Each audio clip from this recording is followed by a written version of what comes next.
Pode, doutor. Oferecimento. Polis, construir conhecimentos, desenvolver competências. Alfa Mais Saúde, excelência em gestão médica. E Capim Limão, transformando sua saúde em uma fórmula perfeita.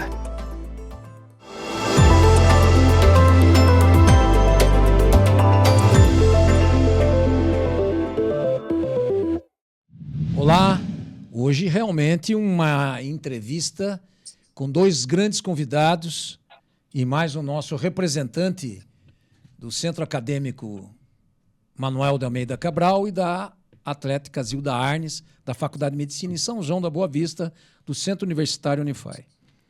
E o que nos chama aqui a atenção e a importância dessa entrevista, desse debate, é sobre a inteligência artificial nas relações do médico com o paciente, no tratamento, no diagnóstico e os desdobramentos. Como fica isso? E por que nós estamos comentando esse fato? Porque existe, dentro da prática médica, um senso comum de que a medicina, na realidade, é você entender o outro. E, além disso, existe uma outra questão dentro dessa mesma condição de que você precisa sentir, tocar o paciente. E a grande discussão hoje nas especialidades médicas é como que fica essa situação numa tela, através da telemedicina, a utilização da inteligência artificial, que são coisas distintas. Vocês vão entender isso hoje no programa. E aqui nós temos dois convidados importantes, o doutor Eduardo Leite Ribeiro do Valo, médico neurologista, professor aqui da Faculdade de Medicina, responsável pela Liga de Neurologia, o professor Dr. Asdrubal César da Cunha Russo, lá de Santa Catarina, de forma remota. Ele é medicina da família e comunidade e tem um empreendimento nas áreas da educação médica, telemedicina e tecnologia em saúde. Vocês vão ver o desdobramento e o expertise dos nossos convidados. E ao nosso lado, o acadêmico da T10, do terceiro ano da Faculdade de Medicina, o Eduardo Alencar Silingovski. Esse nome vai complicar nós aqui, hein, Eduardo? Só um pouquinho. Mas nos honra aqui com a presença, porque esse programa é dos acadêmicos da faculdade, tanto da Atlética como do Centro Acadêmico. E ele tem como finalidade informações fidelizadas para o público em geral. E o apoio irretocável da edição, produção, da Aldeia Criativa e dos nossos patrocinadores, que aí estão nas telas que vocês estão vendo e vamos citar no final do programa. Bom, para iniciarmos, doutor Eduardo, gostaríamos de ouvir o senhor um pouquinho sobre um pouco da sua trajetória, formação, residência, os trabalhos que está fazendo na área da neurologia. Perfeito, muito obrigado pelo convite, assim, é um prazer estar participando do Pod Doutor. Eu quero agradecer o professor Reinaldo Bíscaro, agradeço também a participação do professor Asdrubal César Russo, que é um amigo de longa data, tivemos uma formação junto na faculdade, e também aqui com a gente o Eduardo, que é aluno nosso lá, que participa assim, ativamente da Liga, participa ativamente de todas essas atividades. Eu vou falar um pouquinho da minha formação, então, como você pediu. Eu formei na faculdade no Rio de Janeiro. Naquela época, a gente tinha que sair lá de Minas Gerais, de Poços de Caldas, para chegar lá e fazer faculdade no Rio de Janeiro. Então, era uma luta, não tinha faculdade aqui perto. E, assim, a gente acaba conhecendo grandes amigos e tendo uma experiência fantástica. E tive essa formação e depois fui fazer pós-graduação, a residência em São Paulo, em neurologia. Eu já tenho uma família voltada aí para a medicina. Meu pai é neuropediatra, já falecido, mas aí já tinha um conhecimento e um interesse pela área da neurologia desde criança. Eu via aqueles eletroencefalogramas, aqueles rabiscos, e tinha uma curiosidade, o que é aquilo, e gostava do que meu pai fazia, então tem um negócio de sangue, assim.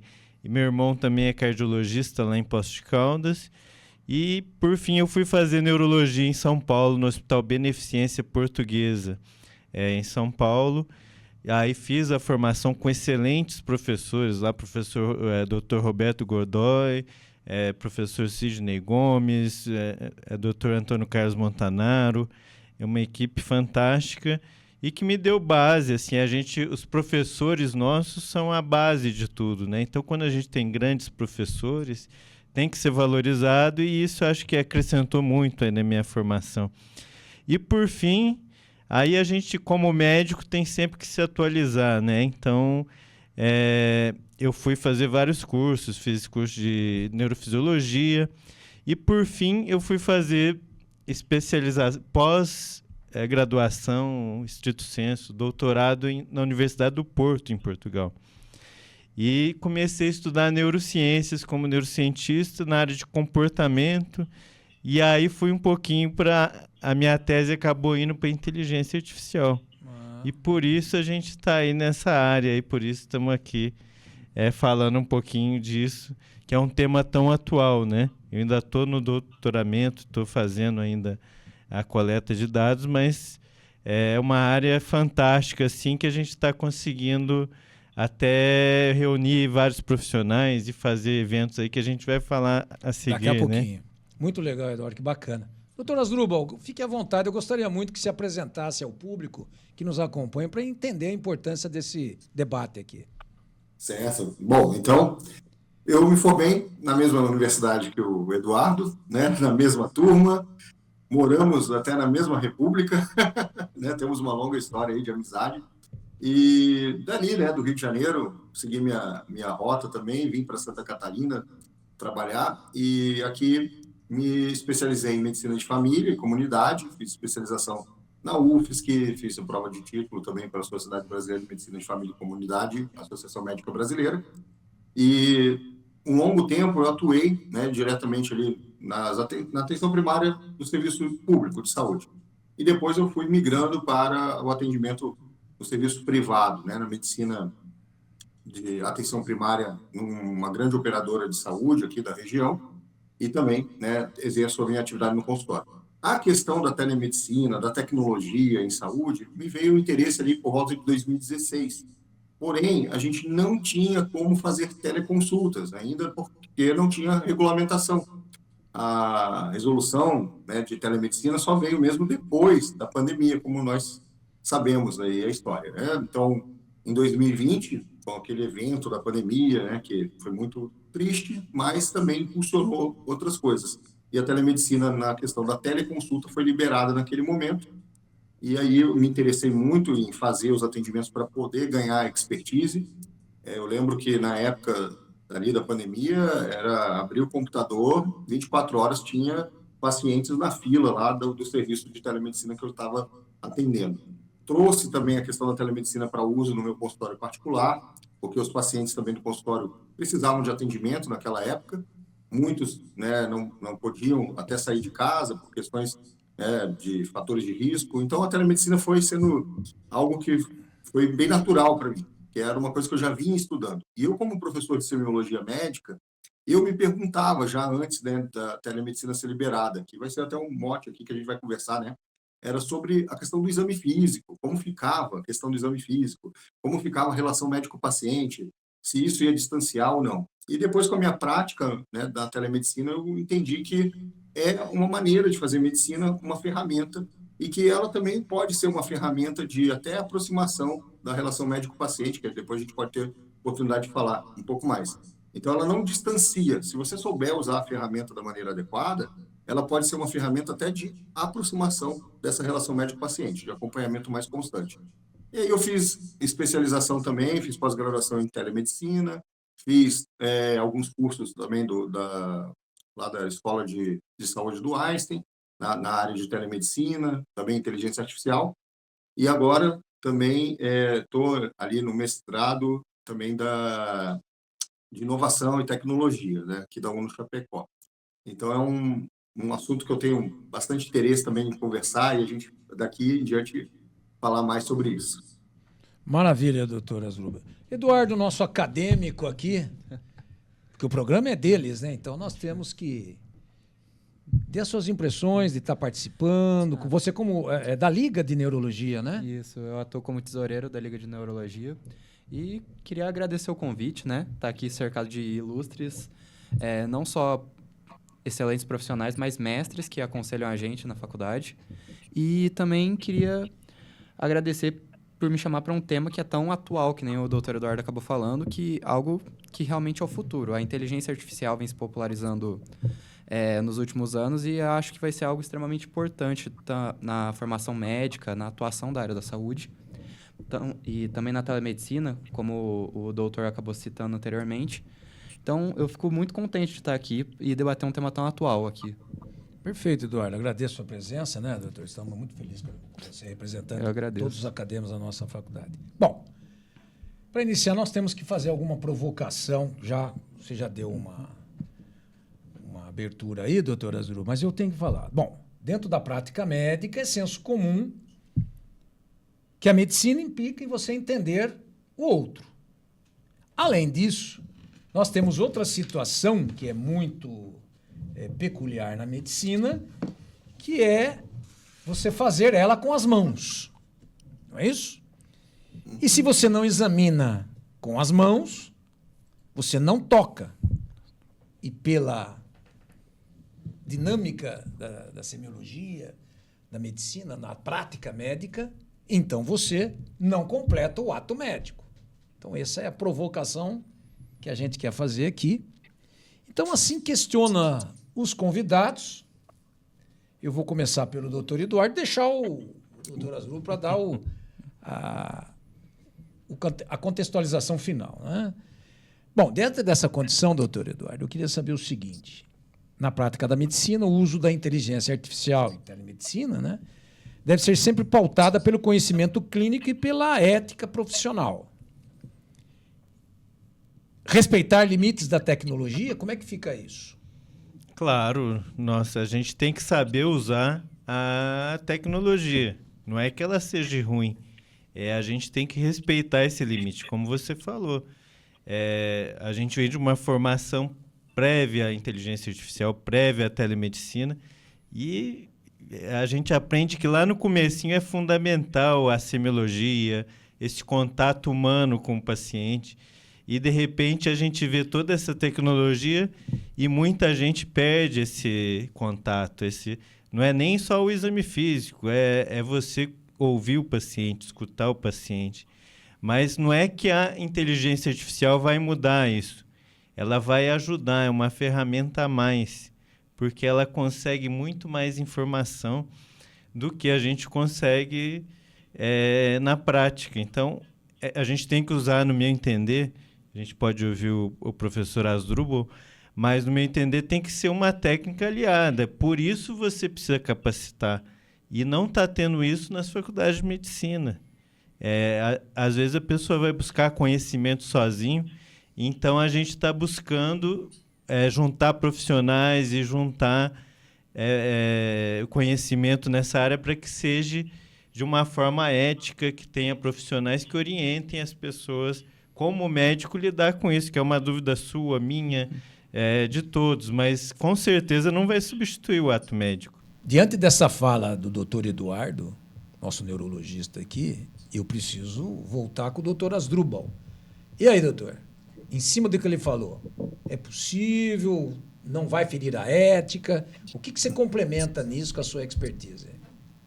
Eu concordo com o Eduardo, assim, as ferramentas, elas não vêm substituir o médico, no caso da inteligência artificial. Muita gente, a inteligência artificial vai substituir o médico. Não.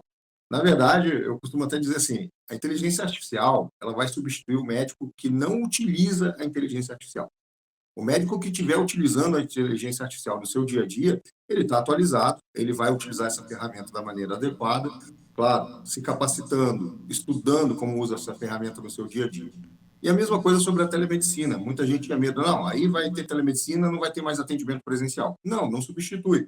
O padrão ouro sempre vai ser o atendimento presencial, onde a gente vai executar toda a semiologia ou a propedêutica médica da maneira que a gente aprendeu antes dessa era telemedicina e antes dessa era inteligência artificial. Porém, a gente tem que observar, eu vou falar um pouco mais sobre a telemedicina, A telemedicina ela é mais acesso às pessoas à saúde. Por exemplo, ela evita a automedicação. A pessoa tendo acesso ao médico para falar com o médico, é melhor ela ver com o médico se ela pode tomar um remédio e tal, ou se ela precisa ir a um pronto atendimento, porque aquela condição necessita de um atendimento mais imediato, ou ela pode servir para fazer uma teletriagem e desafogar os serviços de UPA, né, de pronto atendimento, que hoje a gente sabe que estão sempre superlotados com casos que eram para um ambulatório. Então, as ferramentas, quando bem utilizadas, elas podem ajudar o sistema de saúde como um todo, ajudar o paciente de forma individual. Então, a gente precisa ter bom senso no uso dessas ferramentas. No caso mais específico da telemedicina, como você falou sobre a semiologia, a propedêutica, existe uma propedêutica própria da telemedicina. Se chama telepropedêutica médica. Pouco ainda se fala isso no Brasil, porque a telemedicina, no campo da teleconsulta, ela veio somente com a pandemia.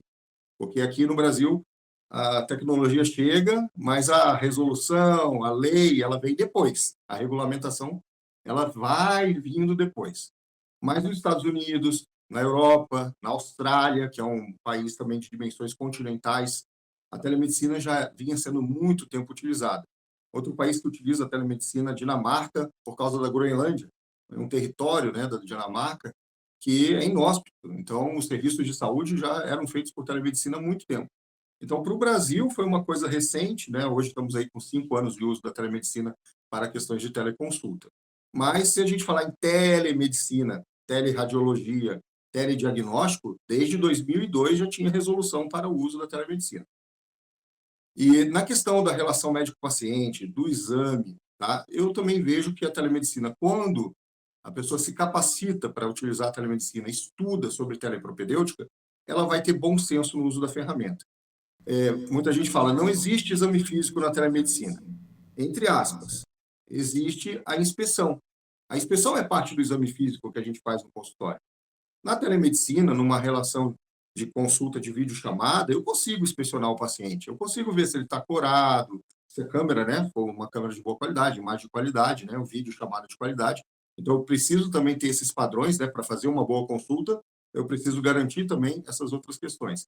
Mas eu consigo ver se ele está corado, se ele está lúcido, orientado no tempo e no espaço, consigo fazer até algumas partes, por exemplo, de exame de pares cranianos, né? Olfato, talvez não, né? Mas outros pares cranianos a gente pode testar. Posso pedir para o paciente, olha para cima, segue o meu dedo, olha para baixo, olha na diagonal, né? Podemos fazer isso numa videochamada. Eu posso pedir para ele fazer movimentos, eu posso ajudar ele para que ele me traga dados para o exame físico à distância. Exame físico que eu falo entre aspas, né? Eu não está tocando o paciente. Além disso, a gente vai ver agora mais uma revolução, que é cada vez mais a gente vai ter equipamentos, ou até mesmo embarcado no smartphone, soluções para o exame físico. Por exemplo, o estetoscópio digital, eletrônico, que vamos fazer um link aqui com a IA, tá? Também. Porque IA não é só ChatGPT, tá, pessoal? Então, eu posso ter uma IA que consegue filtrar o som ambiente e separar o som do coração, né? Com um microfone instalado no celular, por exemplo. Tá? Então, a gente vai ter cada vez mais recursos para fazer esse exame à distância. Cada vez mais a gente vai ter equipamentos que vão nos agregar o exame físico à distância. Claro que ainda, né, o padrão ouro vai ser a consulta presencial. Então, o bom senso do médico está aí, né, de ter experiência da vivência prática do dia a dia. Aí eu falo para os estudantes de medicina, tá? Muitos estudantes, eu tenho um curso, né, de telemedicina para médicos. E alguns estudantes me procuram, professor, eu vou terminar, eu vou fazer o curso, eu quero atender por telemedicina. Eu falo, tudo bem, mas que seja a menor carga do seu trabalho. A maior carga do seu trabalho como estudante recém-formado é buscar sua especialização, ir ao hospital, clínica médica, leito hospitalar, emergência, para que você possa se capacitar com experiência da prática de vivência para chegar e fazer uma boa telemedicina. Isso também eu vou linkar com a inteligência artificial, porque a gente está aí num choque geracional, né? Nós damos aula e eu vejo alunos estudando pela inteligência artificial. Eu falo, meu amigo, por favor, antes de você usar a inteligência artificial, você tem que ir no livro texto, Você tem que vir na aula, estudar. E aí, quando você tiver base nesse conhecimento, você consegue utilizar a inteligência artificial. Porque, senão, ela pode te enganar. Você vai aceitar tudo que ela te der. E a inteligência artificial, nessa questão aí mais relacionada à inteligência artificial como o ChatGPT, que o pessoal usa muito, ela sempre te dá uma resposta. Se você perguntar, ela vai gerar uma resposta. Então, essa resposta pode ser enganosa. Então, a gente precisa ter um conhecimento prévio para ter discernimento no que a gente está recebendo de resposta da IA. Então, ela vai ser uma ferramenta útil, a gente vai utilizar para ajudar a levantar hipóteses diagnósticas, para fazer análise de muitos dados, como exames. Alguns recursos de tecnologia já estão superando, por exemplo, o olho humano, né, na radiologia, já tem várias aplicações de inteligência artificial. Porém, nada adianta se eu não tiver o conhecimento prévio para ter o julgamento necessário de saber se aquela informação está correta, se aquela informação condiz com o quadro clínico do paciente. Então, eu preciso ter realmente uma boa formação sólida para utilizar essa ferramenta, assim como a telemedicina. Bom, na verdade, é complementar o raciocínio médico. Tudo que você falou me traz essa ideia, né? E nunca substituir, porque, na realidade, o que a gente vê hoje é uma inversão, principalmente para quem dá aula. O cara já liga o computador, já está com o smartphone na mão. Isso é complicado. E quando o aluno usa o interno, né, o doutorando que está saindo, ele utiliza o recurso tecnológico dentro da aula, isso acaba atrapalhando o raciocínio, a cognição dele em termos de formatação de diagnóstica, até de conduta. Não que isso seja ruim lá na frente, mas essa sua fala foi muito feliz, eu agradeço a maneira que você colocou, porque existe até uma orientação do próprio Conselho de Medicina, que já tem isso nas mídias, que é você saber perguntar para a inteligência artificial para você poder ter uma resposta fidelizada. O que acontece hoje? Na dúvida, ele já liga a tela do computador e nem examinou o paciente e já vai fazer. Isso é horrível, isso é péssimo. Então, nós temos que trazer essa orientação e aí temos que tocar num assunto importante. Porque existe uma questão que é o médico, quando ele está com o paciente nessa troca, porque é uma troca, né? Ele produz, o produto que o médico dá é o tempo dele e o conhecimento dele. E como é que isso vai ser mensurado nessa relação? Porque eu tenho também uma comunicação com meus pacientes. E aí tem paciente que liga meia-noite e meia. Não que eu fique bravo, mas quando ele liga, porque eu deixo meu celular ligado. É uma coisa, eu tomei uma mensagem, às vezes tem um paciente que não está grave, a família ali não tem problema nenhum. E o que acontece? Como é que é isso? É porque tudo tem valor. E como é que fica isso nessa relação? Inteligência artificial, convênio médico, a utilização do trabalho do médico. Como é que o paciente vê essa questão? Eu acho que a gente precisa abordar também. Doutor Eduardo. Isso é um assunto assim, bem atual que está sendo discutido. É porque existe já na prática, e muitos já estão fazendo, por exemplo, uma resposta automática robotizada pela IA. Então, te mando essa mensagem meia-noite, que você citou aí, e, de repente, não é o médico que vai responder, ele programa um robô criado por inteligência artificial que vai dar a resposta que você daria, que nem sempre Cara, eu não consigo seria fazer adequada. isso. Mas, muitas vezes, o paciente se sente acolhido e, se for bem realizado, isso que a gente tem que regulamentar, discutir, e uma discussão séria, porque a gente está falando de saúde, que é um grau de alto risco aí. E um bem maior, né? E um bem maior. Então, assim, mas já existe até nisso. Então, a gente está vendo em todas as áreas essa questão da inteligência artificial entrando na saúde e muito tem a se discutir ainda sobre isso, como essa questão de dar uma resposta automática e, de repente, perder esse contato médico-paciente, né? Mas não que seja ruim. Eu já vi alguns trabalhos com isso e funciona bem. Se for bem, se a pessoa souber usar a ferramenta, tá? Vai funcionar bem. Mas tem que ter essa formação, esse cuidado ético, para que não não vire muita bagunça aí, que a gente não crie mais problema do que benefício, né?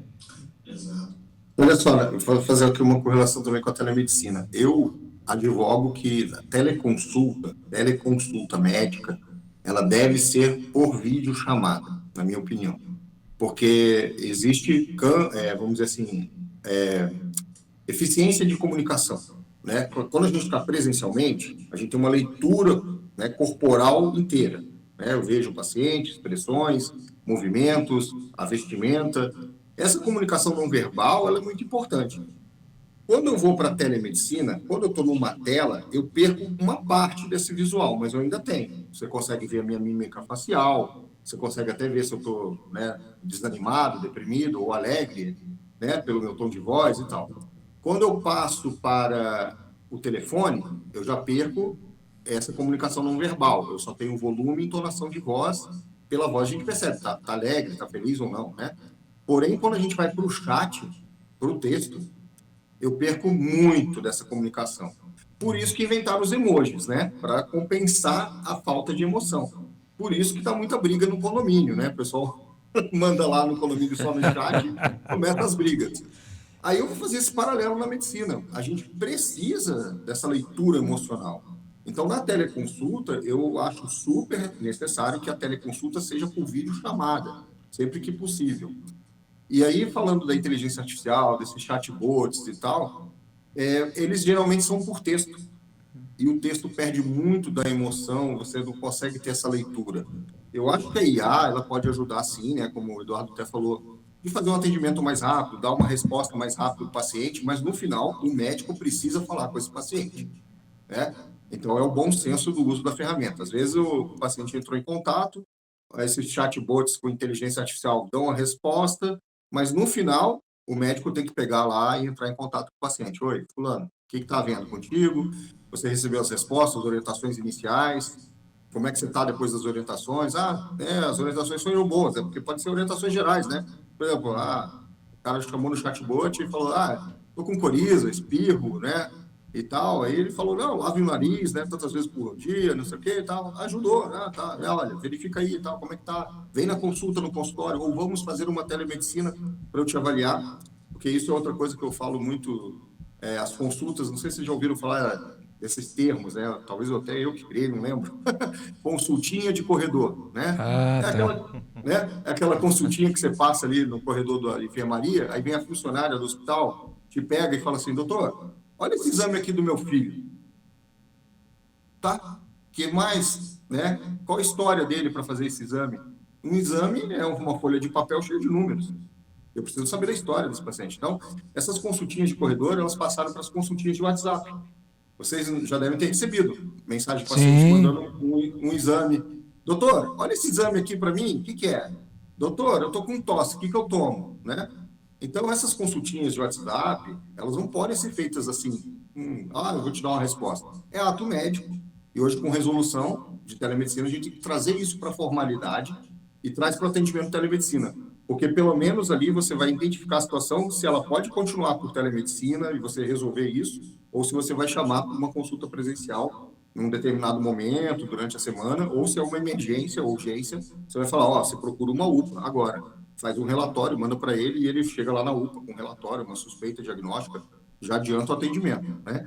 Então, é isso. O uso dessas ferramentas de tecnologia, inteligência artificial, telemedicina, é bom senso, mas para ter bom senso é capacitação. Precisamos estudar o uso dessas ferramentas. E aí entra também obedecer à legislação vigente. Resoluções, legislação, lei, né? Hoje temos lei de telesaúde, temos resolução de telemedicina, e quando saírem as resoluções de IA, a gente também deve seguir o que preconiza. Eu queria fazer um adendo aí, porque quando eu gostei da sua colocação, aquela coisa, você está no clube, você está no seu... tem esse exame, você pode ver. Toda vez, isso é bom que as pessoas saibam, que o médico esboça uma opinião, ele está ofertando um parecer técnico. E aquilo que você falou, sem conhecer profundamente aquele paciente, ele pode estar cometendo um equívoco ético e pode responder por ele. Por isso que a gente deve evitar isso, que nem no supermercado. Então, deita em cima aí da gôndola para a gente poder examinar, porque não é possível uma coisa dessa. Mas inclusive mas aí a WhatsApp pessoa fica também. brava, ela acha que você, nossa, mas não custa nada ver o exame. O exame ele tem respaldo técnico. Você precisa examinar o paciente. Não é, o exame é complemento, ele não é a essência do ato médico. O ato médico é aquilo, é tocar o paciente. É isso, por isso que eu estou insistindo nessa questão. Eu agradeço a sua colocação, mas aí entra uma outra lacuna que é importante. WhatsApp, Zoom, Meeting. É telemedicina? Tem validade? Porque você precisa registrar. Toda vez que você atende alguém, você tem que ter o prontuário médico dentro do atendimento. Como é que fica isso? É possível? Pelo que eu entendi, não é telemedicina através desses dispositivos. Certo. Posso, então, por favor. Fazer a resposta. Tem muito a ver com o meu dia a dia. Olha só, muitos colegas médicos, eu converso, né? Os colegas, Drubal, por causa do meu trabalho também nas redes sociais sobre telemedicina. Eu estou fazendo telemedicina. Eu já mando a pergunta: como é que você faz? Eu chamo no WhatsApp. Falo, cara, primeiro, não é profissional. O WhatsApp é uma ferramenta de conversa. É a tia do WhatsApp mandando bom dia, boa tarde, boa noite, florzinha, ursinho, né? Briga de condomínio. E aí tu vai fazer uma consulta médica ali dentro, não traz profissionalismo. O paciente, quando faz isso, uma interação pelo WhatsApp, ele não vê isso como um ato médico. A percepção dele é que você está fazendo ali uma orientaçãozinha, né? Um favorzinho, né? Tudo diminutivo porque é pejorativo, né? Faz um favorzinho, né? Então, não é a maneira correta. Primeiro, para você fazer telemedicina, precisa registro dessas informações. A resolução do CFM, a 2314/2022, ela traz que há obrigatoriedade do registro das informações dessa consulta em prontuário médico. Ela até coloca físico ou eletrônico. No físico, eu não gosto mais de papel, acho que ninguém mais usa, mas se você for fazer no físico, você tem que anotar o dia, a hora que foi feito, né? E guardar esse papel lá no seu arquivo de prontuários. E a hora que terminou essa consulta, tá? Mas, vamos para a praticidade. No prontuário eletrônico, existem prontuários eletrônicos com ferramenta de videochamada embutida. Vai te trazer mais segurança, porque quando o paciente entra na consulta, ele abre um log de entrada, marca o horário, o dia, né? Isso fica registrado. E quando termina a consulta, ele dá o encerrado, horário e o dia. Olha a segurança que isso lhe traz. Por quê? Vai que uma pessoa fala que fez uma consulta online contigo pelo WhatsApp e você não tem como provar que não foi feito. Ou que horas começou e que horas terminou, que dia foi e que dia não foi. Tá? Infelizmente, a gente lida com pessoas, muitas pessoas, e infelizmente tem pessoas mal intencionadas também. Ou, né, equivocadas, né, em algum momento. Então, você já vai registrar, né? O prontuário que eu uso, por exemplo, eu consigo abrir a tela, conversar com o paciente, eu tenho uma ferramenta de ouvir o áudio, né, da consulta, e é muito boa porque ele traz o áudio direto do paciente, não pega por microfone, e ele transcreve a consulta toda. E aí eu tenho que verificar, isso é muito importante, eu verifico e eu vejo, eu ajusto ali, aqui, edito, e deixo no prontuário aquela consulta registrada. Então, com um prontuário que tem ferramenta de videochamada inclusa, eu tenho a segurança do paciente ter o registro da entrada e saída dele da consulta, eu tenho o registro das informações no prontuário eletrônico, e quando eu encerro essa consulta, ele é assinado digitalmente, ele fica trancado. Não tem como mexer mais. Não existe a possibilidade de adulteração desse documento após o encerramento da consulta. Isso é muito bom, porque já vi situações, né, já dei consultoria em situações que o médico estava sendo acusado de algo, e aí o advogado levou o prontuário eletrônico, né, lá, e o juiz falou, não há como adulterar. Então, o advogado da acusação estava, né, inferindo algo que era impossível acontecer. Já se fosse um prontuário de papel, já ia ficar difícil, né? O juiz ia falar, vamos ter que mandar para uma perícia, né, e tal. Então, pessoal, o uso, né, dessas ferramentas para fazer a telemedicina, associado com ferramentas de IA que podem te ajudar na produtividade, elas trazem mais segurança para você utilizar as ferramentas. Só um exemplo também dessa questão da ferramenta de voz. Na telemedicina, existe também todo um processo de comunicação, né? Eu falo que o olho no olho na telemedicina é o olho na câmera, né? E aí, quando eu tenho uma ferramenta de voz, ela evita que eu fique digitando e olhando para baixo enquanto eu falo com o paciente, né? A mesma coisa no consultório presencial. Bom, né, nós, colegas médicos, conhecemos alguns colegas que atendem de um jeito, de outro, né? Uns mais, né, olho no olho, mas eu já vi muitas pessoas falarem assim, eu fui no médico e ele ficou de lado para mim, ó, no computador, assim, ó, né? Ele ouvia, mas ele não olhava no olho do paciente. E aí a paciente até falou assim, eu me senti na delegacia enquanto ele fazia um BO. Então, veja, vocês viram como eu virei também, né? Não ficou estranho, né? Agora, quando eu estou olhando para a câmera, a gente tem essa impressão. E cada vez mais, desculpa me alongar um pouquinho, mas eu acho importante, cada vez mais a gente vai ter pacientes nativos digitais. Que são essas pessoas? É o outro Eduardo, né? Não o Eduardo do Vale, né? Meu amigo que tem quase a minha idade, 24 anos em cada perna, né? Mas o Eduardo mais jovem, que está aí no estúdio, ele é um nativo digital, né? Acredito que ele, né, tem uns 20 e pouquinhos anos, né? Quantos anos Eduardo tem? Ele... 20 anos cravado.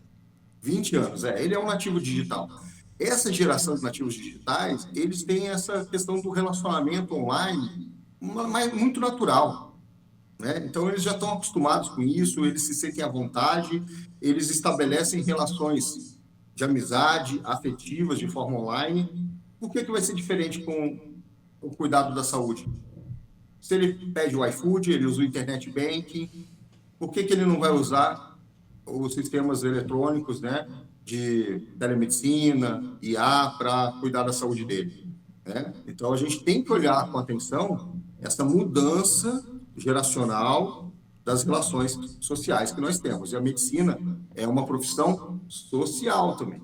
Ela é afetada pelas mudanças sociais. Então, a gente tem que estar atento para se atualizar, senão a gente vai ficar fora do jogo, né? Mas essa atualização com muito bom senso, com respeito às tradições também, né, que a gente tem aí da medicina, mas sempre, né, atualizando também na tecnologia, nas questões de informação e tudo mais. Excelente. Bom, agora eu quero chamar a atenção do público que acompanha nosso programa. Eu queria que você desse uma olhada nesse folder que está aí. Esse folder é o primeiro congresso de inteligência artificial na saúde, que vai acontecer na cidade de Poços de Caldas, nos dias 27 e 28 de agosto, dentro do Espaço Cultural da URCA, na bela e acolhedora Poços de Caldas.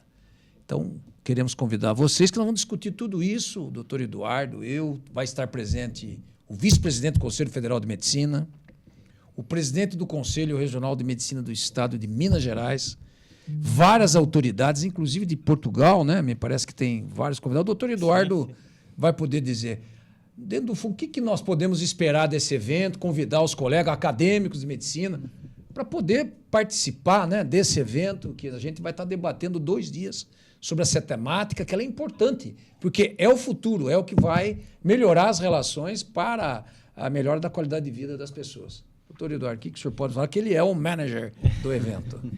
Então, esse congresso assim, é o primeiro congresso brasileiro de inteligência artificial na saúde, justamente para a gente discutir todas essas informações novas, aí, toda essa ferramenta disponível e tirar essas dúvidas, que é pertinente a todos. Então, são novas ferramentas, novas oportunidades aí que a gente tem que estar acompanhando. E vem profissionais assim renomados, a gente ficou muito contente que ganhou uma grande repercussão esse congresso, já tem vários inscritos, tem inscrito de Recife, de Porto Alegre, de Angola, tem participantes de Portugal. Então, assim, tá um evento fantástico e os palestrantes são escolhidos a dedo, assim, são pessoas renomadas aí que trabalham nessa área, que têm uma visão ética.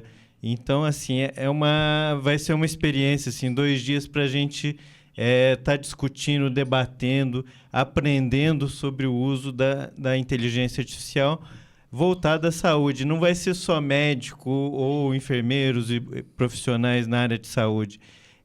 foi feito de uma forma que o pessoal da tecnologia de informação, da ciência da computação, vão mostrar para a gente também, vão estar lá dentro interagindo e discutindo essa integração, porque muitas coisas são criadas pela ciência da computação, pela engenharia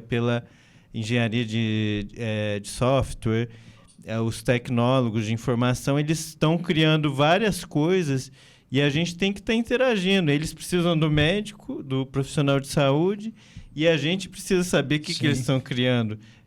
De uma forma unificada, a gente está aprendendo e está discutindo para onde a gente vai. Então, assim, vai ser um evento assim, que eu gostaria de convidar a todos. Para mim, eu acho que é imperdível. Tá? Depois a gente vai passar o site aí para vocês terem acesso, tem o Instagram.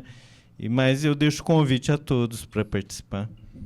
E o Pod Doutor, junto com a Aldeia, os nossos parceiros, estaremos lá entrevistando, né? Nós estamos já programando, né? Estamos conversando aqui com os responsáveis da Aldeia Criativa, no sentido da gente trazer para o Pod Doutor, que vai estar lá no sentido de fazer esses registros, esses avanços. E vamos estar na mesa da ética, né? Junto com o pessoal do Conselho, a gente vai estar junto, vamos discutir longamente para atingir aquilo que a gente quer, que é a melhora e o acolhimento ao paciente.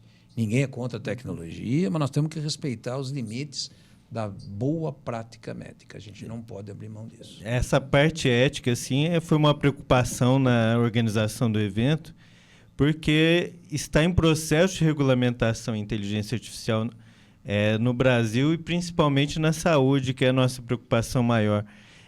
E a mesa de ética na inteligência artificial e saúde está fantástica, assim, professores ilustres aí, da qual faz parte o professor Reinaldo Bíscaro, também o professor Robertson, o professor Giancarlo do CFM, o professor Rui Nunes de Portugal.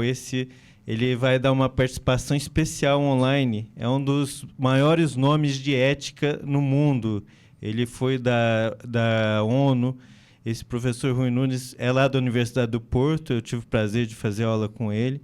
E vai estar presente online, mas vai ter uma participação muito especial também. Então ficou uma mesa brilhante, assim, que vai estar dentro da programação do evento. Muito legal, agradeço, viu, Eduardo, o convite. Já troquei uma ideia com o pessoal, mas eu fico muito fantasiado, porque a gente vem falando isso dentro do mundo acadêmico, da importância de se escutar os professores, doutor Azul, doutor Eduardo, dentro do ambiente, a gente precisa escutar os expertises. Quando você não é ouvido, né? A pessoa te escuta, a coisa começa a ter problemas, porque a representação para o acadêmico, para o doutorando, é aquilo que você falou, é o profissional médico. E o que a gente está vendo hoje nas escolas médicas é a preocupação do Conselho de Medicina, do Conselho Federal, dos Conselhos Regionais, estabelecendo prova de proficiência, estabelecendo regras mais rígidas, porque abriu-se faculdade, como abre-se barbearia e lanchonete. Não é isso? Cada esquina tem uma barbearia, uma lanchonete, uma hamburgueria e uma faculdade de medicina. Isso é uma loucura o que está acontecendo. Aí viu que a porta escancarou. Agora, e quem é o maior punido nisso? O próprio, na minha opinião. Agora começa a haver uma outra regulamentação que está passando, né, pelo o senador lá, o Luizinho, né, que colocou uma PL que está passando, já passou em caráter de urgência, que me parece que é prova no 3º, 4º, 5º e 6º ano, e a média para poder ter a carteira profissional do médico. Agora, isso é uma discussão, estamos avançando, e eu quero saber, e a escola que não investe, que não estimula, ela continua aberta, vai abrir vestibular? Como é que fica isso? É só quem está saindo? E os investimentos? O rigor, a qualidade daquilo que se pretende na formação, na boa prática médica? Isso precisa ser questionado. Eu discuto muito isso dentro do conselho, com os conselheiros, com delegados, né? Nós vamos ter oportunidade agora de estar com o vice-presidente do Conselho Federal de Medicina. Então, isso me chama a atenção, porque existe muita oratória. Agora, a inteligência artificial me traz agora, por que eu estou citando isso? Uma outra questão. As grandes empresas utilizando a mão de obra que se está formando hoje. É 45 mil, 47 mil médicos aí. Sim. Nós vamos atingir até 2030 quase 1 milhão e pouco de médicos no Brasil. Isso é uma loucura. Como é que fica essa qualidade aí? Gente, agora estão falando em... Agora tem especialista. O que é isso? Você não forma um especialista rapidamente? É no mínimo 3 anos, 4 anos de formação. Onde está a responsabilidade disso? Me espanta. Por quê? A gente dá aula, a gente sabe como é que está a situação. E essa conta alguém vai pagar lá na frente. Eu espero que não seja o paciente que necessita desse profissional. É preciso observância dessas regras. E aí, professor, utilizar a inteligência artificial, a telemedicina, eu já vi, consulta por R$35. Vocês já sabem disso, é só abrir a internet. Consulta com especialista, R$55. O que é isso? Ou nós vamos parar? Então, eu gostaria de saber disso, se há uma possibilidade de regulamentação da utilização desses mecanismos, essas ferramentas, no sentido de preservar a boa prática médica. É isso que eu gostaria de saber dos senhores. Doutor Asdrubal, por favor. Então, o primeiro ponto, já é uma questão já discutida na ética, né, na bioética, é a questão da responsabilidade. O ato médico, ele é um ato personalíssimo, então não é no seu PJ, é no seu CPF, né? Então, outro dia até um médico falou comigo, né, isso ninguém ensina na faculdade, né? Depois a gente vai aprendendo, né? O médico falou comigo, mas eu tenho meu PJ, não sei o quê e tal, eu no carimbo tem que botar o PJ. Eu falei, não, carimbo é CRM e CPF, porque é o ato médico é do médico, não é da empresa, é do médico. Perfeito. Né? E então, vamos trazer isso agora para a IA, né? E telemedicina é um ato pessoal, né? O médico está fazendo, mas vamos trazer para a IA. Vamos dizer que vamos botar um sistema automatizado, onde a IA vai atender as pessoas. E se ela julgar necessário um atendimento médico, ela vai transferir para o médico, ou para a emergência e tal. Pode ser uma triagem, né, de um sistema de saúde. Alguém vai defender que isso pode ser muito útil, muito rápido, muito bom. Entretanto, aí eu pergunto, e se a IA erra, quem vai ser responsabilizado pelo erro da IA? Mas um médico responsável técnico. É justo que ele seja responsável pelo erro da IA, que foi desenvolvida pelo pessoal do software da ciência da computação?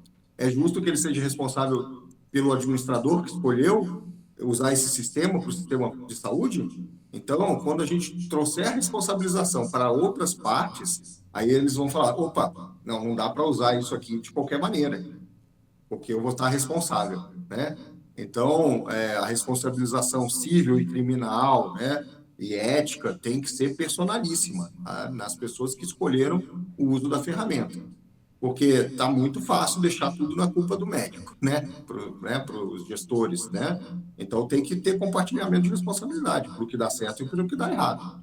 Então, eu acho que quando trouxer essa discussão, principalmente porque hoje há uma tendência de querer usar a IA para fazer as triagens. Eu acho que a IA acerta muito, mas e quando ela erra? Quem vai ser o responsável? Exemplo, já tem vários estudos mostrando a superioridade do uso da IA na avaliação de lesões de pele suspeitas, né, de melanoma e tal, câncer de pele. Entretanto, e quando ela erra? Porque uma porcentagem ela erra. Tem um Quem percentual. é responsável por esse erro? Claro. Entendeu?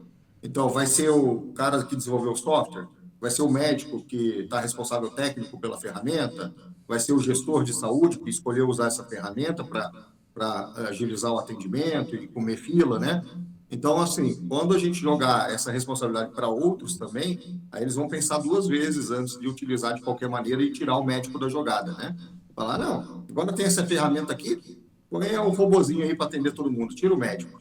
Mas a responsabilidade é tua. Não, eu não quero essa responsabilidade para mim. Aí chama de volta o médico, entende? Eles vão usar o médico, né? Se eu vou ficar com ônus, eu quero que o médico esteja aqui, né? E isso faz parte da nossa profissão. A responsabilidade médica é muito alta. E por isso que a profissão médica deve ser, sim, valorizada. Né? Porque tem um alto índice de responsabilidade por um ato pessoal, né? Até porque o IA não tem CRM. Não tem. Ela é. E outra, tem que saber colocar isso. É que nem exame complementar. Sim. Ele é um complemento, é uma ferramenta. E se você Exato. saber utilizar ele, ok.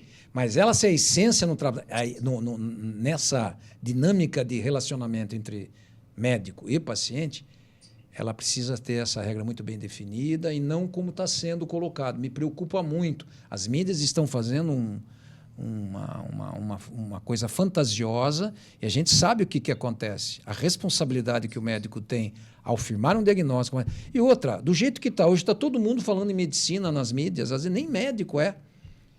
E pior, estão fazendo procedimento. Me preocupa muito. A gente abriu-se, perdeu-se o controle disso. Sem fazer crítica a esse ou aquele, mas a gente precisa entender o que está acontecendo. O respeito ao outro. Não é possível. Então, há necessidade de uma discussão ampla, porque esse evento é para isso. Esse evento Impostos, ele está tendo essa dinâmica porque está despertando. É aquilo que o professor Asdrubal falou. Nós estamos até programando alguma coisa em Santa Catarina, né, professor? Já estamos conversando uns bastidores aqui e nós vamos trabalhar nesse sentido porque você vai até onde dá em algumas situações. Mesmo nas relações que você tem. Quando a coisa não caminha, você procura outras alternativas, não tem o que fazer. E a medicina, ela requer esse grau de responsabilidade.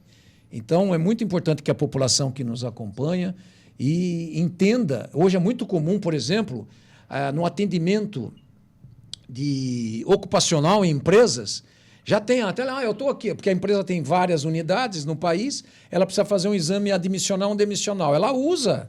E tem algumas. Aí eu fui lá ver outro dia, ela estava usando o Zoom. Eu falei, mas escuta, tem que ter o sigilo médico e tem que ter a Lei Geral de Proteção de Dados. Isso está aberto. O cara falou, não, mas é apenas um examezinho. Eu falei, um exame ocupacional não é um examezinho. Ele é um exame médico, ele tem responsabilidade, sigilo, ato médico. Então, isso parece que se perde a interpretação do leigo naquilo que pode fazer. Isso acontece até em grade curricular. A gente pega. Outro dia eu fui dar uma palestra numa faculdade aí, não vou citar o nome, fui convidado a fazer uma palestra. Chega lá, é só o senhor fazer uma aula aí, porque eles vão entrar no internato. Eu falei, não, mas sim, mas. Você desculpa, mas cadê o professor responsabilizado? E veio o professor. Não era médico. Eu falei, mas... Então, isso me preocupa. É o fazer por fazer. Não é o fazer o bem feito. E isso não pode acontecer. A gente tem responsabilidade. Nós precisamos... A pior coisa que existe é a omissão de quem tem a informação. Aí você está sendo omisso. Aí é ruim. Então, a gente precisa respeitar e entender a dinâmica. Eu quero cumprimentar você por esse evento, viu, Eduardo? Você vai estar lá também. É extraordinário essa iniciativa sua. Quando você fez o convite, eu fiquei muito feliz. E que parece que os acadêmicos aqui fizeram trabalhos, né? Tiveram vários trabalhos aí dos alunos, estudantes aí de várias faculdades. E trabalhos excelentes, porque é um tema novo. Que legal. Assim, que dá ideias fantásticas assim, para você em qualquer área da saúde, né? Em qualquer área você pode, com uma criatividade, e ver como é que eu vou usar a inteligência artificial, como é que vai me ajudar, tá? Sem prejuízo aí, porque muita gente tem esse preconceito, a inteligência artificial vai prejudicar o profissional porque vai tirar a carreira dele, por exemplo. O professor Asdrubal citou na dermatologia, de repente está melhor que o dermatologista para ver a lesão. Mas não é isso, não vai trocar ninguém. A gente tem que saber usar a ferramenta. Excelente. Eu acho que a gente aqui já pode partir para alguns questionamentos que tem aí para a gente aproveitar a presença de vocês. Na neurologia, doutor Eduardo, professor, me diga uma coisa, como é que vocês estão enxergando dentro da sua especialidade? O uso da IA, né, na neurologia. Então, como eu falo... a IA e a telemedicina, porque um vai se acabar misturando lá na frente. Eu não uso tanto a telemedicina, assim, já usei. Uso, às vezes, para uns pacientes que têm dificuldade de locomoção e é fantástico. Paciente com esclerose lateral amiotrófica. Crônico, né? Que você já conhece. Que eu já conheço, eu sinto mais à vontade. Eu não tenho essa formação igual o professor Asdrubal, então eu uso em casos específicos. Gostaria de usar mais e acho que é muito bem-vindo, mas eu prefiro ainda o contato físico, assim, de conversar, é minha opinião. Mas não que eu seja contra. Agora, a inteligência artificial, na neurologia, tem várias utilidades.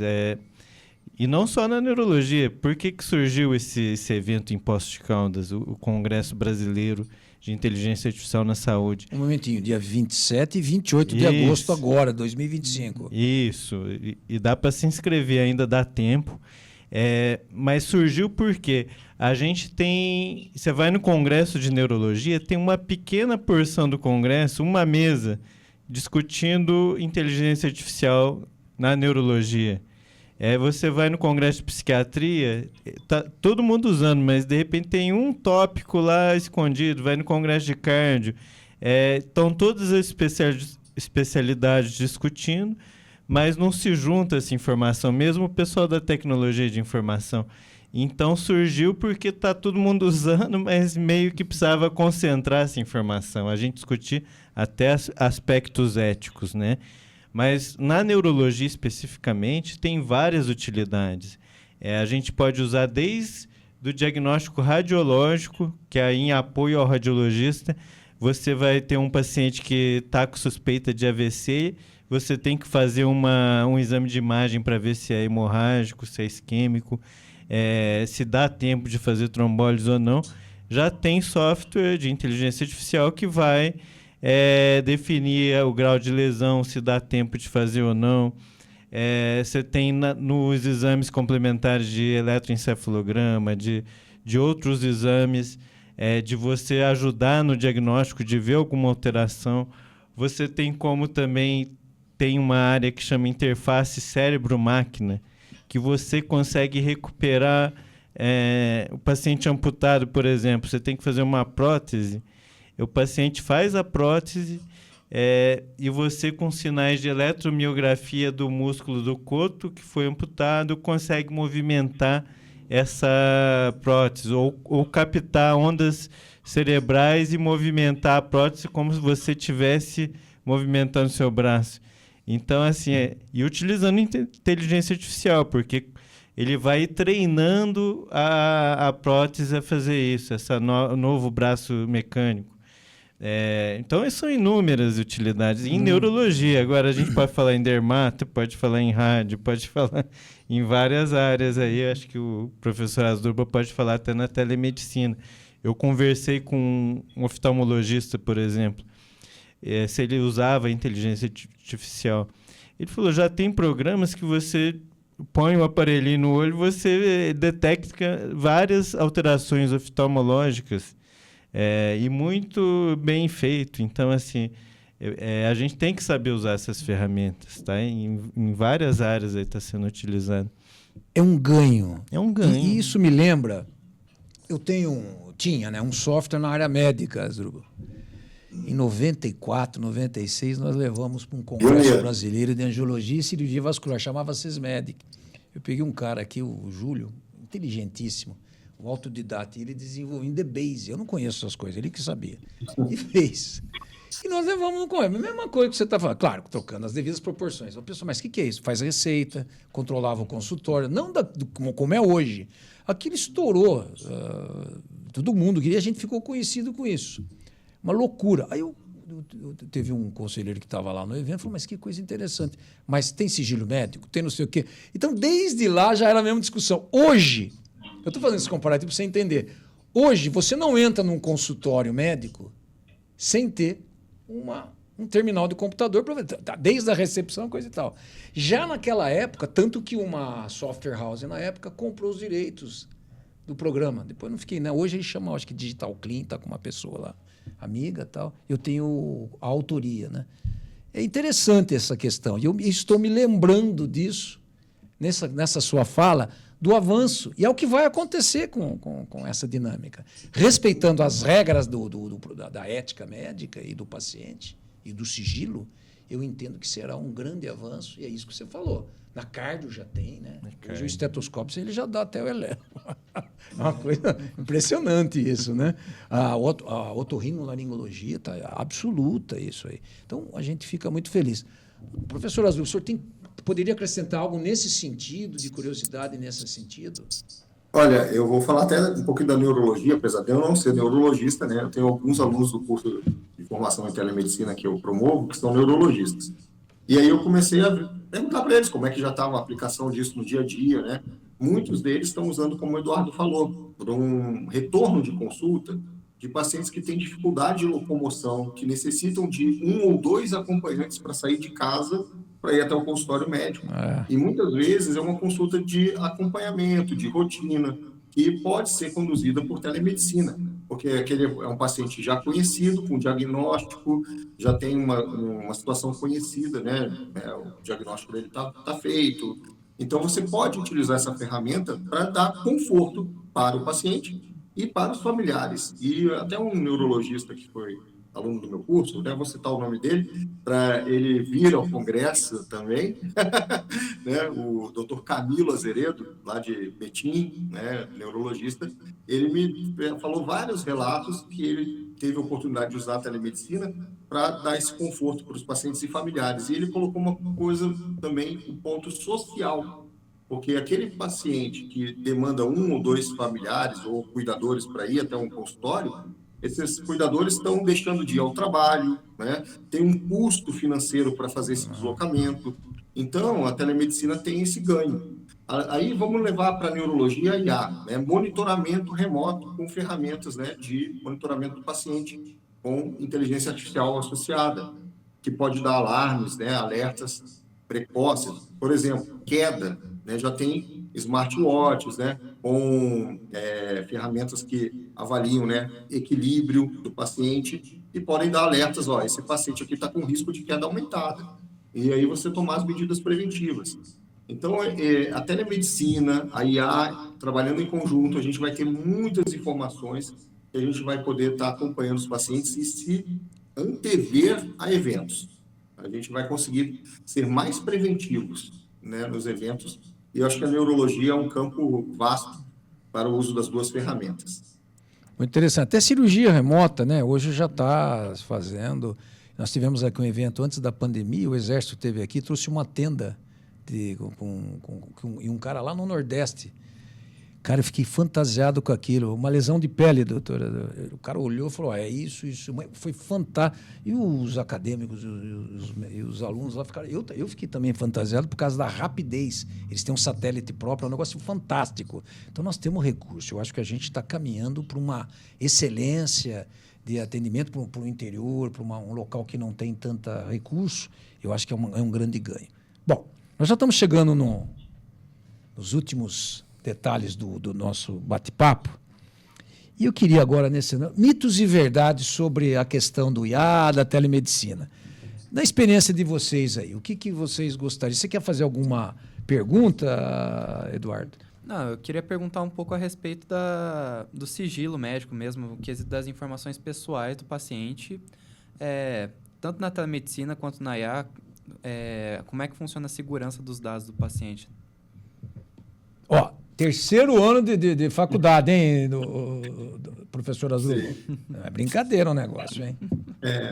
Quando saiu a questão da LGPD, faz 2 anos que ela foi, vamos dizer, efetivada, né, mas já vinha sendo discutida e a lei foi promulgada, né? Foi um auê, assim, os médicos preocupados. Eu falei, cara, gente, sigilo, a gente sempre trabalhou com isso, por que está preocupado com a LGPD? É só fazer o que está pedindo a regra, né? Então, bem tranquilo, né?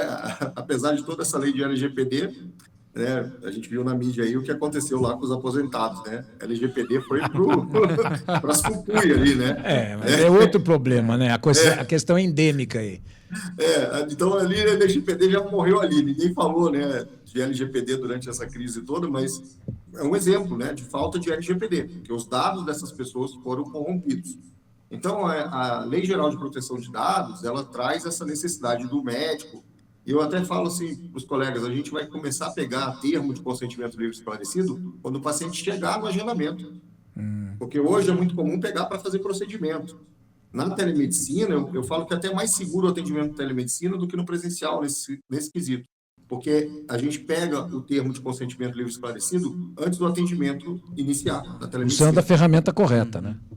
Isso, usando a ferramenta correta. Por isso que não deve ser feito no WhatsApp. Então, por exemplo, eu uso um prontuário eletrônico, uma ferramenta de videochamada. Quando o paciente acessa para fazer o atendimento, ele tem um campo que ele tem que ler o termo e dar o ciente.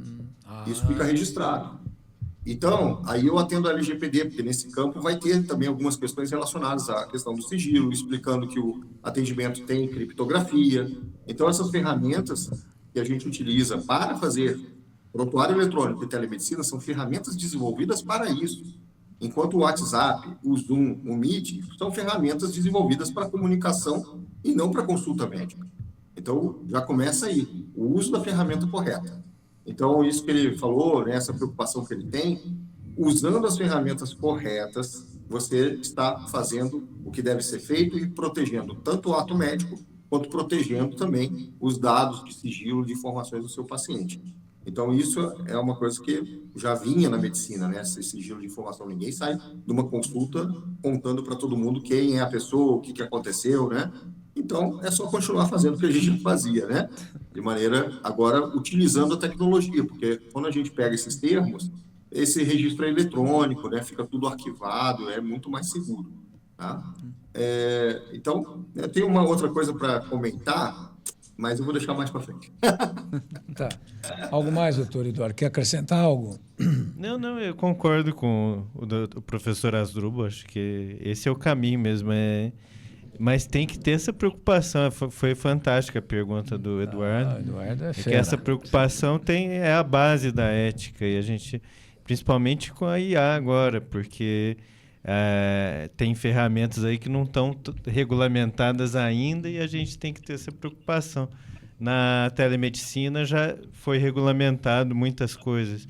A IA, a gente está justamente na época de discutir isso. E é muito pertinente a tua pergunta.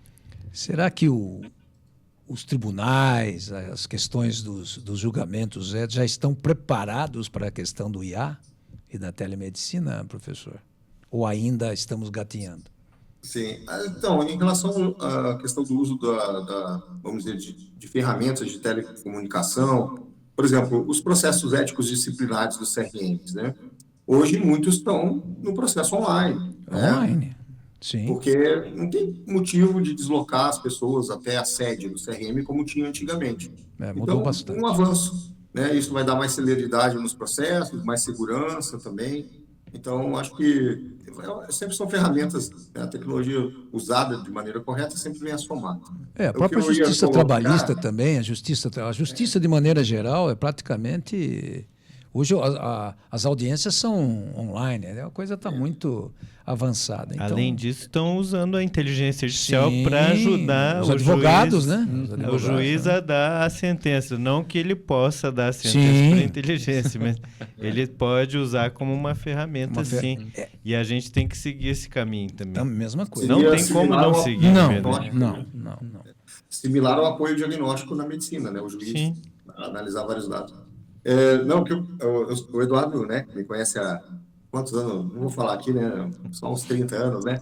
Mas, assim, ele sabe que eu sou muito de brincar, tenho um humor, assim, né? Mas eu queria falar justamente sobre essa questão de LGPD. Eu comecei a testar uma ferramenta de IA chinesa, né? E aí eu botei assim, perguntei para ela, e aí, o que você vai fazer com meus dados, né? Não, nós respeitamos os seus dados.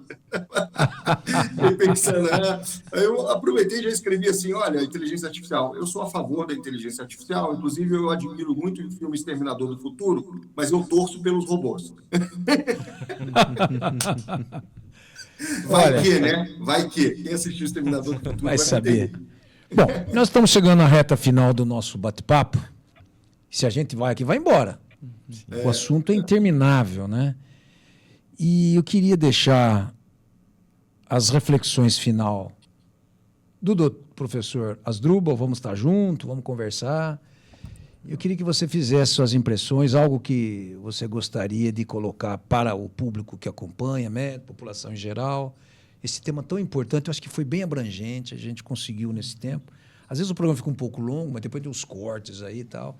E a gente consegue dar a dinâmica que se espera de um programa fidelizado com profissionais preparados e não é uma coisa fantasiosa. Aqui nós não estamos vendendo nada, nós estamos, na verdade, fazendo uma contribuição de esclarecimento, de contribuição para a sociedade.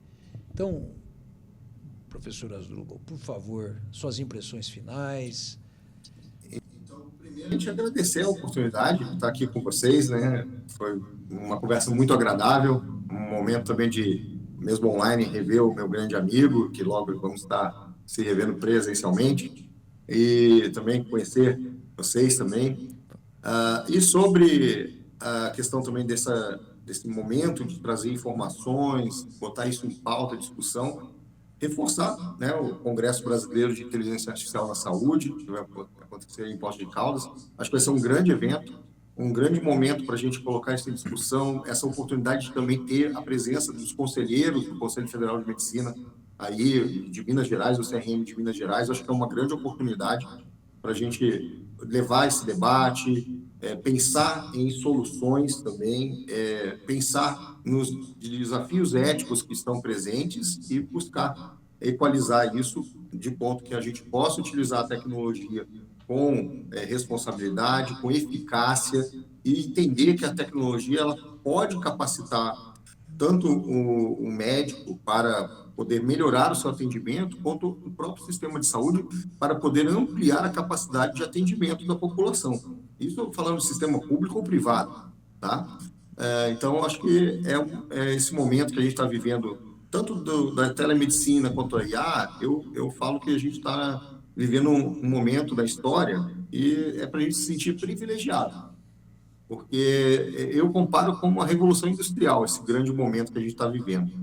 E fazer parte disso, né, ser protagonistas desse momento, não só espectadores.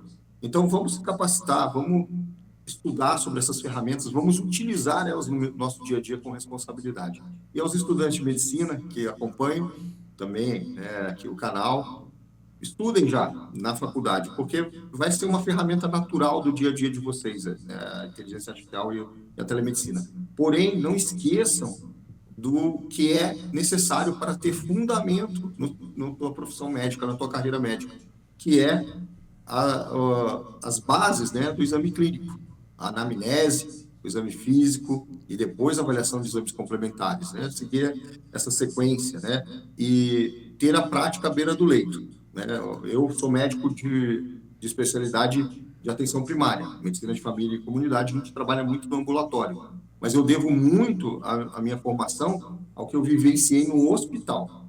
E quando me convidaram para dar aula de semiologia médica, numa faculdade, eles até, não, vamos fazer semiologia na unidade de saúde. Eu falei, eu não, é no hospital. Se não for no hospital, eu não vou levar a cabo essa prática. Porque lá no hospital a gente tem o paciente ali à disposição, que precisa ser ouvido, que precisa de atenção, e ele está lá nas condições que ele pode, né, nos oferecer a oportunidade de estudar, aprender com ele, né? Você pode ficar ali na beira do leito 1 hora, 1h30, 2 horas com o paciente. E até ele vai ficar até muito satisfeito, porque ele gosta, né, daquele momento com os alunos, né? Então, assim, a medicina, né, ela se aprende à beira do leito. Maravilhoso. Doutor Eduardo. Eu sou suspeito para falar do assunto, porque assim, é um tema assim fantástico aqui, que a gente, se for ficar falando, vai ficar horas aqui discutindo. E assim como eu vejo, a maioria das pessoas tem uma curiosidade muito grande da inteligência artificial, e principalmente qual vai ser o futuro disso na saúde. Será que vai ajudar? Será que vai ter complicações disso? Então, assim, eu, como todos, também tenho esse interesse, tenho interesse em estudar, e acho que todo mundo aí que está assistindo, os alunos, os profissionais aí que participam do Pod Doutor, devem participar e devem procurar aí fazer inscrição lá no Congresso, primeiro Congresso Brasileiro de Inteligência Artificial na Saúde, que acontece em Poços de Caldas de 27 a 28 de agosto, e que vai reunir profissionais aí do Brasil inteiro, com grandes nomes aí da inteligência artificial. Tem professores da USP, de Barretos, de várias instituições, AC Camargo, com vários temas, desde gestão, que a gente falou aí um pouquinho, até auditoria, até questões na prática médica, vai ter workshop. Então, assim, é um evento assim, que a gente está com muito orgulho aí, que vai ser lá em Poços de Caldas, uma cidade acolhedora, e a gente espera todos vocês lá, tá? Muito obrigado aqui pela oportunidade. Nós que agradecemos. Eduardo, nosso representante dos acadêmicos, não só a faculdade, mas todos os acadêmicos, né? E da medicina, que a gente está um caminhar aí num momento tão difícil no país, né, Asdrubal, Eduardo? A gente está numa situação que a gente precisa repensar. Eu sinto uma divisão no país, né? A gente está muito dividido, a gente está muito sensibilizado. E quem sofre somos todos nós. O que vai acontecer lá na frente com os nossos filhos, netos? Como é que vai ficar isso? Então, a gente espera que haja um senso comum, responsabilidade de quem está à frente na dinâmica da condução do país, para que a gente possa ter coisas boas, não falácias, não promessas que não vão acontecer. Isso me preocupa muito. E na medicina a gente também está preocupado. O resultado que está acontecendo está se mexendo numa coisa secular. Imagine Hipócrates lá na Grécia, deve estar se mexendo na tumba dele, porque é uma coisa louca o que está acontecendo. Mas, Eduardo, eu gostaria da sua palavra como acadêmico, porque a gente sempre deixa, eu gosto de deixar o aluno, porque a sensibilidade do aluno é muito interessante, porque é o futuro que vai cuidar da gente, né? Então, eu adorei ter essa conversa, principalmente com 2 especialistas, e aguardo ansioso para a gente discutir esses temas de ética, legislação lá no Congresso, que com certeza vai ser algo maravilhoso de se presenciar. Muito bom. Espero que vocês tenham gostado do nosso Pó Doutor de hoje, avançando, futuro, né? E, para encerrar, deixar a seguinte condição. A inovação é um caminho inevitável. Não tem como voltar atrás. E o médico deve caminhar lado a lado dessa tendência, né, dessa evolução, e nunca deixar de lado a ética e o acolhimento e o olhar no olho do paciente. É isso que é a essência da medicina. Isso é o ato médico. É o sentir a troca dessa condição no bem-estar. Espero que vocês tenham gostado e até a próxima. Antes disso, dê o sininho, né? Curta e se inscreva no canal. Até a próxima.